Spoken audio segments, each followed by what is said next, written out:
बातमी जळगावमधून आहे। जळगावच्या वरखेडे येथे एकाच परिवारातील 5 जणांचा मृत्यू झालाय।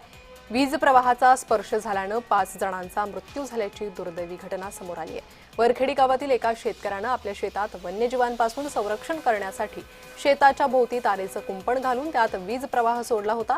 हा वीज प्रवाह या मजुरांच्या लक्षात न आल्याने त्या विद्युत तारेच्या कुंपणाच्या धक्क्याने हे 5 जण मृत झाल्याची माहिती पोलिसांनी दिली आहे। एकाच कुटुंबातील 2 महिला आणि 1 पुरुष, 2 लहान मुलांचा यात समावेश आहे।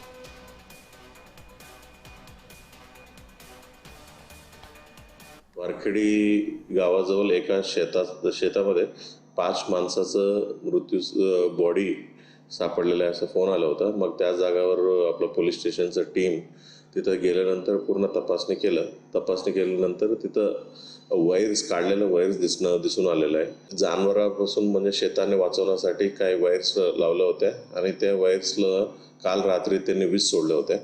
मग आपला अंदाज असा आहे की ते वीज लावून विजेचा धक्का लागून ही 5 लोकांचा मयत झालेला आहे असा अंदाज आहे।